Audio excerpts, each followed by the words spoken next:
I've been over it in my mind so many times that I'm no longer sure what's real and what's a memory stitched together by panic. But I know this. When we left the cabin, my husband was in the car with me. I remember the way his fingers brushed mine when we both reached for the gear shift. I remember him commenting on the old radio static and how he laughed when we passed the sign for the world's largest chair. I remember him. But by the time we pulled into the gas station an hour later, I was alone. We had rented a cabin for a weekend in the Catskills to disconnect. No cell service, no TV, just firewood, board games, and the sound of wind through tall pines. It was peaceful, almost too peaceful, as if the stillness was hiding something, holding its breath. That morning, we packed up early. Noah wasn't feeling well, said he had a headache that wouldn't go away. I offered to drive, and he didn't argue, which was unusual for him. He liked to be the one behind the wheel. The road down the mountain was winding and narrow. Trees pressed in from both sides like silent observers. There was a mist curling low over the pavement, dense in places, and our old Subaru creaked more than usual. I kept glancing at the rearview mirror, not out of habit, but instinct. Noah said he felt like we were being followed. Probably just a deer, I told him. Or a truck. But there were no headlights behind us. No crunch of tires on gravel. Just that low-hanging mist and the unsettling way the trees bent in the breeze, like they were leaning closer. We talked less and less as the drive went on. Noah grew quieter. His hand stayed limp in mine for most of the ride. I asked if he wanted me to stop at a diner we liked. He shook his head once. The gas station came into view, a rundown place on Route 218 with 2 pumps and a flickering sign. I pulled in, got out to refuel, and when I came back, there was no one in the passenger seat. Noah was gone. My first thought was that he'd gone inside, maybe to use the restroom. But the clerk inside said no one had come in for the last 40 minutes. I checked behind the building. I shouted his name. I searched the tiny lot. Nothing. His bag was still in the back seat. His jacket. His phone. And the weirdest part? The passenger seat was bone dry. It had been raining lightly during the last leg of the drive. I remembered clearly that Noah's jeans had been soaked at the cuffs from walking through the damp grass to the car. But now, the seat was completely dry, as if no one had sat there. I called the police. They asked if I was sure he'd been with me. Of course I was. How could I not be? He was right beside me. We talked. We laughed. He sang along to that dumb song we both hated. I tried to show them the dashcam footage, but the file was corrupted. Static and glitchy frames. In one of them, the silhouette in the passenger seat wasn't Noah. The build was wrong. Taller, thinner. The figure was slouched at an unnatural angle, like a puppet with its strings cut. The officers thought I was just shaken up. Maybe I fell asleep behind the wheel, they said. Maybe I imagined him there. Or maybe he got out at some point and wandered off.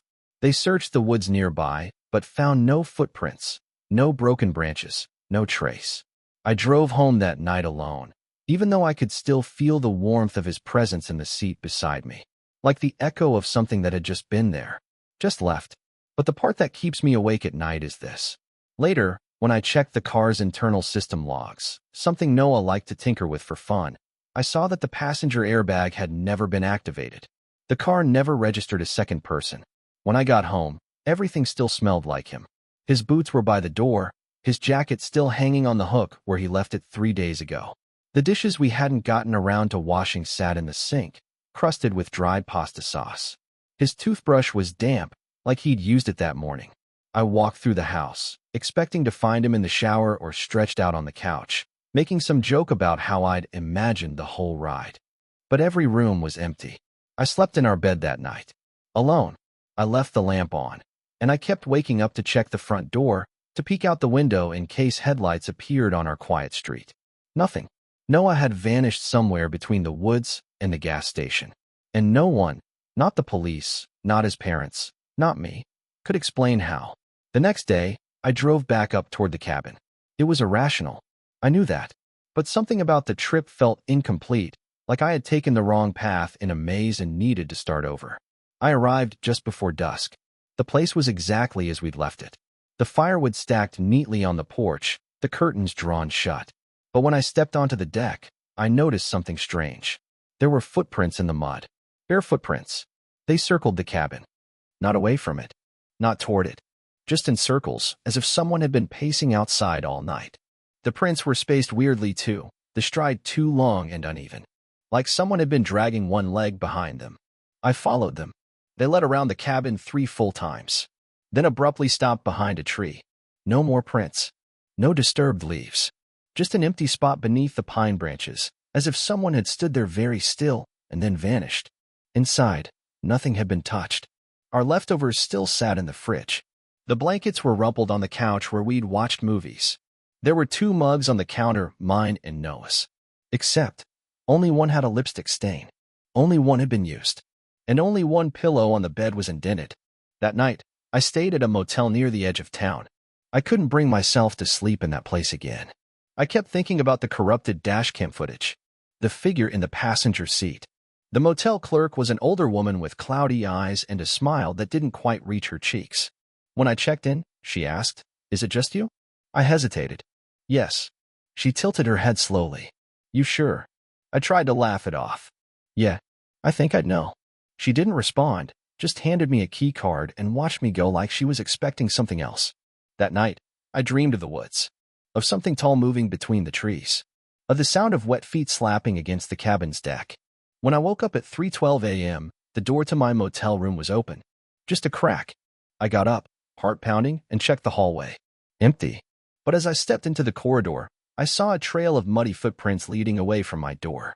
They were bare, wet, and spaced just like the ones outside the cabin. I followed them down the hallway 5, 6, 7 steps until they stopped. Right in front of the vending machine. Not at the vending machine, in front of it. And there, on the linoleum, was something that made my stomach knot. A ring. Noah's wedding ring. I picked it up with shaking hands. Inside the band was the inscription we'd chosen together when we were both drunk and sentimental on our 2nd anniversary. Come back to me. I stood there for a long time, trying to make sense of it. How had it gotten here? Who had left it? But I already knew the answer. Or at least, part of me did. Noah was still with me. Just not in the way I wanted. I didn't go to work the next day. I called in sick, something I never do, but I couldn't face people, couldn't handle the polite concern and the "have you heard anything?" questions. I needed answers, but more than that, I needed to not feel crazy. That morning, I sat on the couch staring at Noah's phone, which I'd taken from the car. I didn't know what I expected to find. Maybe a clue in his texts, some last-minute message that explained everything. There wasn't one.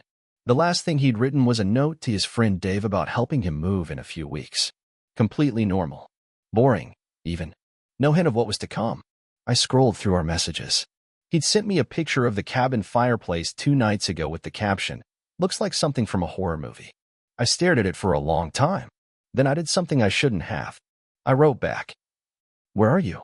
The message was sent, and the little delivered checkmark popped up. Obviously, it was still his phone, and I was holding it. But 2 minutes later, something impossible happened. The message showed as read. I blinked, tapped the thread again. Read. My heart hammered. I glanced around, irrationally scanning the room, as if Noah might be standing behind me, phone in hand. But his device hadn't moved. Still on the coffee table.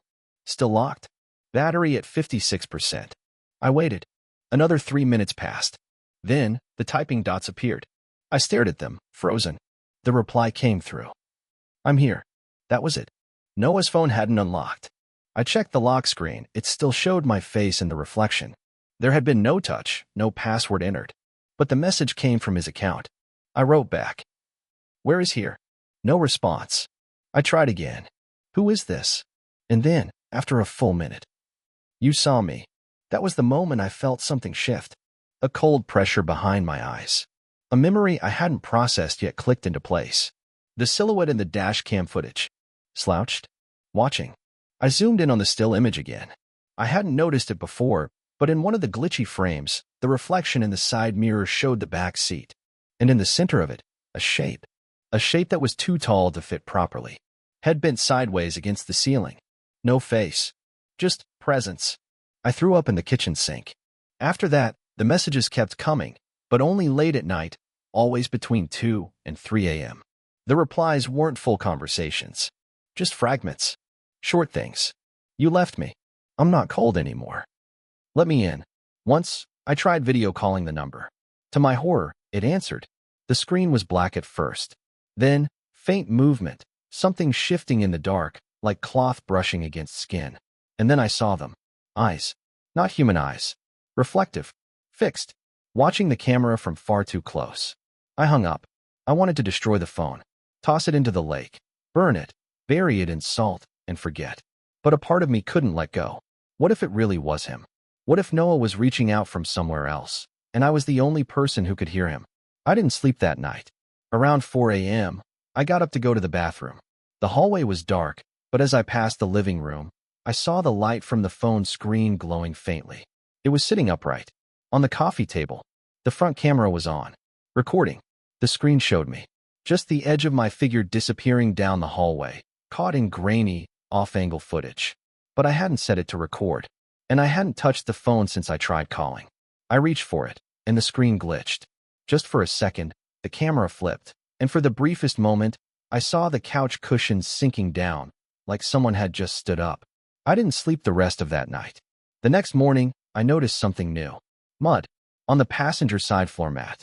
Not just a little, a thick, wet smear, as if someone had climbed in with soaked boots. But I hadn't driven the car since returning from the cabin. I hadn't even opened that door. I crouched beside it, reaching in carefully, heart hammering in my chest. The seatbelt was stretched out and clicked in. Buckled. I hadn't noticed that before. But Noah had never worn a seatbelt without complaining first. He always hated how it pressed against his shoulder. I checked the mirror. There was a handprint on the inside of the window. Long fingers. Smudged. And it wasn't mine. That night, I started hearing things. First, it was the stairs. Creaking under weight I couldn't see. Then the faucet turned on in the kitchen. Then off. Then on again. I kept the lights on in every room. But sometimes, even that wasn't enough. Shadows stretched too far. Corners of rooms looked wrong, like the geometry had shifted ever so slightly. At 2:53 a.m., Noah texted again. "Why did you stop looking?" I answered without thinking. "Because I don't know what I'm looking for anymore." He replied immediately. "I'm still in the car." The next morning, I checked the Subaru again. This time I opened the trunk. I don't even know why. Maybe I expected to find clothes missing or something misplaced. Instead, I found scratches. On the inside of the trunk lid. For deep gouges, like nails dragging across metal. Like someone had been inside and tried to claw their way out. I ran inside. Called the police. They came out, took photos, asked the usual questions. The report was filed. Again. But as they were leaving, one of the officers, an older man, thinning hair, quiet demeanor, paused beside me. "Do you believe in echoes?" he asked. I blinked. "Echoes? Not the sound kind," he said. "The people kind." I didn't answer. He nodded like that was enough. Then said, almost too softly, "Sometimes, when someone leaves in the wrong way, something echoes." After he left, I sat alone in the living room and tried to make sense of it. I thought about the airbag not registering, the mud, the messages, the ring, the camera recording on its own. And I remembered something Noah had once told me. We were watching a documentary about near-death experiences, and he'd laughed, saying, "If I ever go out weird, I'm haunting the hell out of you. Just so you know." At the time, it was a joke. Now, it didn't feel funny. That night, the doorbell rang. It was 3:12 a.m. I didn't move at first. Just sat in bed, clutching the sheets. Then it rang again. And again. I crept down the stairs. Looked through the peephole. No one there. But when I opened the door, yes, I was that stupid. I saw footprints. Soaking wet. Leading from the porch back to my car. I ran out barefoot, heart jackhammering. Opened the driver's side. Empty. I hesitated. Then leaned across and opened the passenger door. The seat was warm. And in the cup holder, resting neatly, was a note. It was written on the back of a diner receipt. In Noah's handwriting. "You were driving too fast." I didn't get out. The note felt heavier than paper should. Like it carried weight that didn't belong to this world. I read it again and again.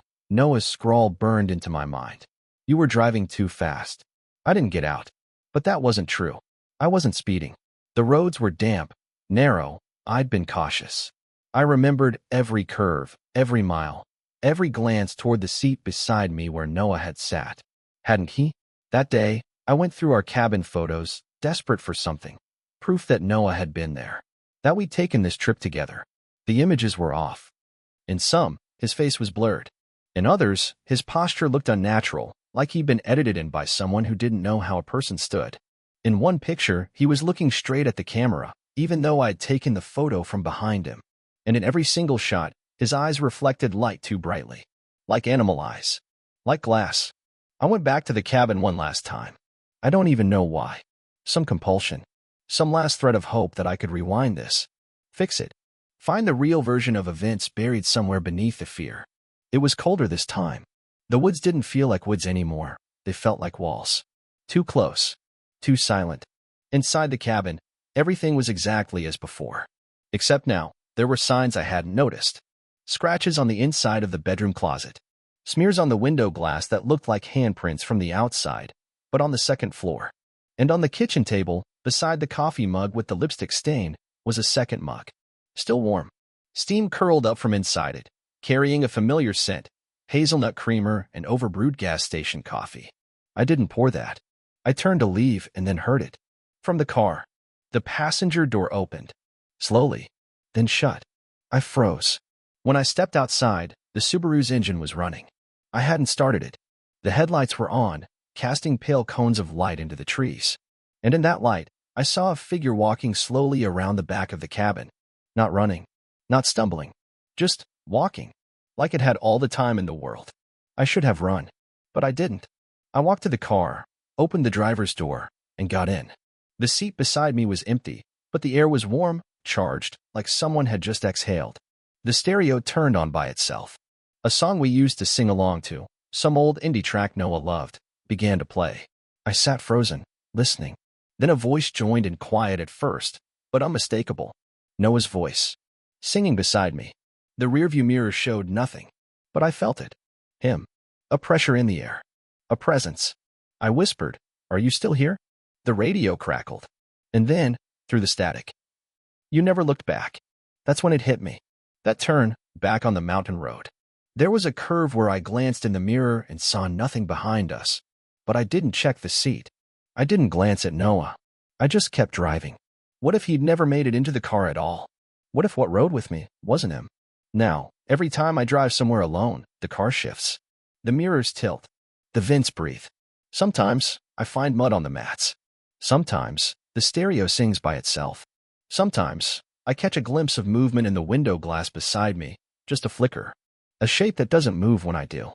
And once, just once, I asked it, "What do you want?"